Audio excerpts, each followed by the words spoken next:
Hello, it's Friday the 18th of March. I'm Tunji Andrews and you're watching Business Nigeria.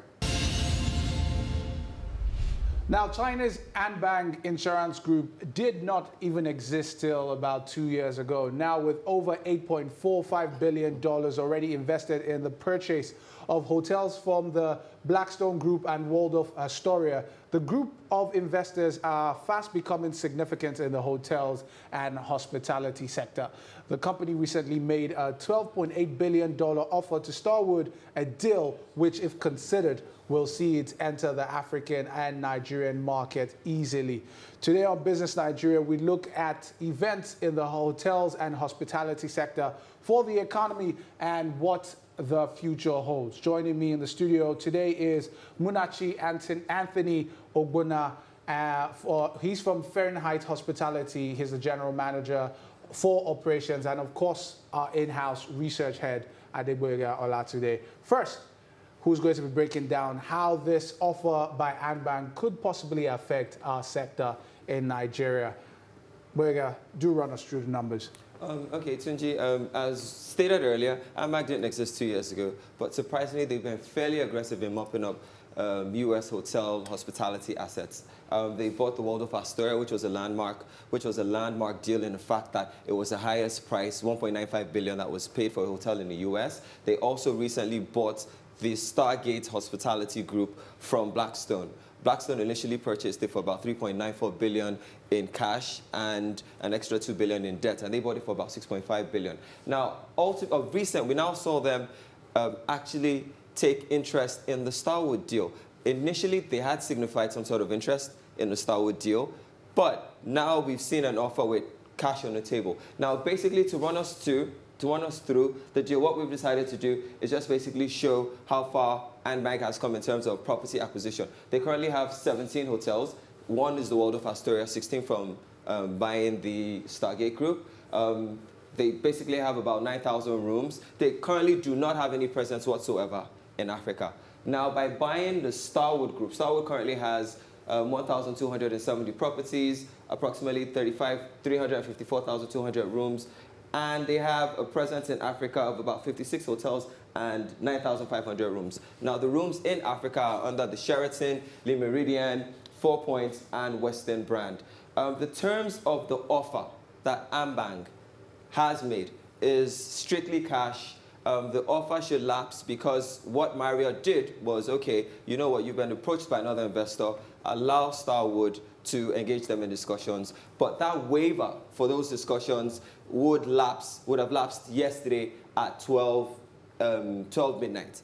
So that's basically it. Well, for us that tend to use a hospital, hotels in Nigeria, I think this isn't a bad thought because, I mean, you want to think about the fact that you go from hotel to hotel and then you keep craving for better service. So more international, more international brands in Nigeria, the better for us. But Gwege, I want to start with, let's understand between the Marriott and the Starwood scenario.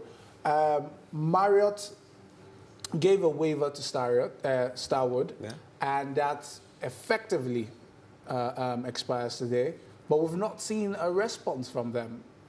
How do you think that's going to play out? Well, the thing is this, right? Included in the initial deal that Marriott made was a termination clause of $400 million US. Okay. That should Starwood shareholders wake up one morning and say we're no longer interested in the effective deal is an effective deal. So that effectively makes the deal for Marriott. They're just looking for an extra 200 to match the Starwood. Extra 200 million. So basically, if they were going to pay up, it's 600 million, right? No, if they were going to pay up, what would ultimately happen is if Starwood terminates that transaction, Starwood would have to pay Marriott 400 million, and Marriott would walk away. No issues raised. Now, if Marriott is still insistent on going on with the deal, now if you include the cash offer made, which is 12.2 billion, 400 million termination clause, and the 12.8 that Anbang offered, that basically means that Marriott is just looking for 200 million to match that offer. Now I get it. But as you said earlier, that waiver for that discussion ends today? Let's bring in Anthony into this discussion. Now, I'm thinking, you're with Fahrenheit, and we're seeing this aggressive hotel play all across the world. Anbang is looking to take over this, and before even Anbang was speaking to was it Marriott now? We've been seeing the tussle between Marriott and Starwood. They are trying to aggressively acquire franchises from across the world. How does it affect local players like Fahrenheit? I mean, seeing the fact that you're trying to expand, you have a few marquee hotels here and there, and looking to expand also. Does it affect your own business in Nigeria? Thank you. I think it does, and then it doesn't. I would say it's two-dimensional. And that's purely because in terms of competition, they come with a lot of international experience. And that, of course, would look to impact so much on customer service delivery. On the other hand, what Fahrenheit does, our niche is boutique hotels. And most of these boutique hotels don't fall under the room counts that these larger hotels would want to go for. So in a way, we're a bit secure in our niche market. I think the challenge will be that with them coming into Africa and West African sub-region, it would be a lot more difficult to compete because of the larger room count. Most corporations that go for hotels want a situation where they can take 100 rooms, 200 rooms. So they tend to swallow up the smaller boutique hotels. Yeah. But for personalized experiences, which the average Nigerian and business travelers look for, I think the boutique hotel has kind of carved this niche. Isn't that what we've seen in Nigeria a lot? We have probably thousands and thousands of standalone hotels, one hotel in one property. It doesn't have any other branches anywhere else in Nigeria or Lagos as it is. I'm thinking, isn't the consolidation of them better as against just having so many standalone hotels? I think that would make a lot of sense. But you see, the challenge is most of these standalone hotels are usually driven by personal ambition of owners who want to have a hotel. So some of the times it's not tailored to fit the hospitality industry. So asking all of them to come together under a unified system to match this wouldn't work, because a hotel experience in Nigeria is, for me, still developing. There's still so much more to do. If you want to build a hotel and you look for a builder who builds residential homes, the finishing and the outcome and the service and experience you get is entirely different. So these standalone hotels still give you a different feel, a different experience. The difference with what we do and these standalone hotels is we are creating a different style of delivery. We're selling an experience. It's not just about bed and breakfast and you sleep. It's undulating experience from your reception to your lobby to your restaurant to the rooftop. You know, so the dynamics are different. We cannot remove the fact that all the standalone hotels coming together would be a very good incentive or idea to forestall invasion from international properties. But at the same time, you have to defeat the aim, because you have to look at a lot of refurbishment so that there's a kind of signature if they all come together. So, and that's the capital investment and there'll be, as well. The basic branding will have to change. Exactly. But Bwiga, I need to ask this. I'm back looking at Starwood. Starwood having representation in Africa. Do you think that was one of the reasons why, or probably is one of the reasons why Ambang is looking at Starwood? No, actually no. Because if you look at the size of the African portfolio of Starwood, it's just about 95 properties. Now, Starwood, as a hotel group, has about 1,300 properties. So what is Ambang looking at? Ambang is actually looking at diversifying its income streams into U.S. assets. Now, one of the considerations and one of the challenges that they've had with diversifying into U.S. assets is all takeovers of U.S. assets have to be approved by the Committee for Foreign Investments in the U.S. Now, one of the challenges raised, or the issues raised when they were buying the Waldorf Astoria, was the fact that the president, whenever he's in New York, stays in the Waldorf Astoria. Now, do you want a Chinese, do you want, for security concerns, do you want the American president staying in a Chinese-owned hotel? One of the properties they intend to take over in the Starwood Group is directly opposite the U.S. Treasury building. So that was also a concern raised, that you have a group that is expanding aggressively in hospitality space in the U.S., but does it present a security concern? It's quite interesting you said that about the U.S. president, since Fahrenheit might want to expand its hotels across the world since our president. Moving on. I was going to ask significantly about the Nigerian hospitality space. Where is the gold mine? Where exactly on that landscape? What is the gold mine for that landscape? Is it consolidation? Is it standalone hotels? Is it creating what's the personalized experiences?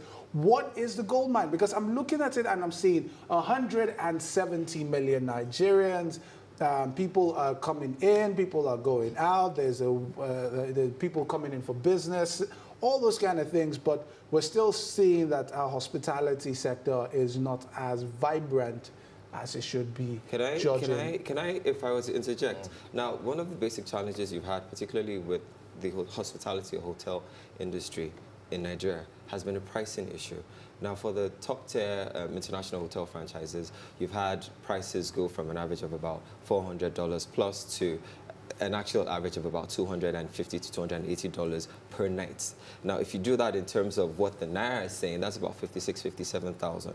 Now, if you look at it from, those are the international brands. Now, the average single entity hotel chain usually would charge you in between, the average median is about in between 27 and 35,000 a night. So there's a significant differential, but it is still, in some regards, that's about $100. But in some regards, it's still regarded as pricey. Nigerian hotels are 30% more expensive than hotels in South Africa. Anthony, you have issues of diesel, right, to contend with? I tend to agree with Boyega, but I think the dynamics, like I keep saying, is a bit different.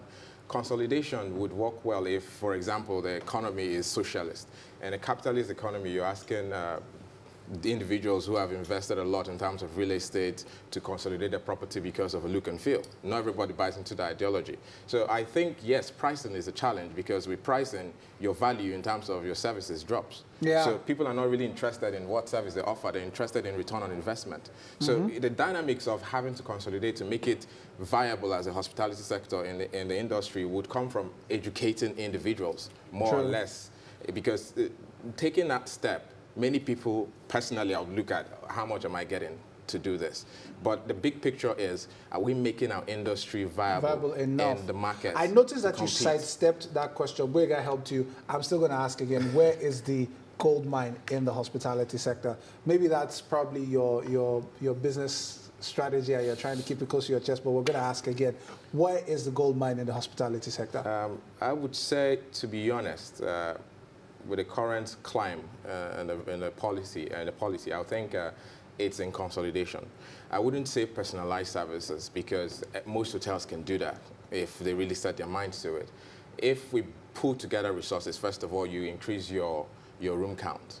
If you do that, your average room rate becomes commendable. So it's able to buffer whenever there is inflation. So if there is a good policy, just like when banks strategize and came together. Yeah. If we can do that in the hospitality industry, we have a singular focus, a singular drive, and then we pull resources together. I think that is where a lot of hotels that are standalone can be able to break even. So. Fantastic. Boyega, you and I might have to consolidate on our houses for a hotel. Thanks, guys, for coming, for your time being with us on the show. I have been speaking with Munachi and Anthony Ogbonna, Fahrenheit Hospitality General Manager for Operations, and our own in-house research head, Adeboyega Olatunde, who I will be joining forces with to start our own hotel. Keep watching Business Nigeria as we bring you the best in analysis and insight into several businesses and the economy as a whole. I am Tunji Andrews from the team, and I keep doing Business Nigeria.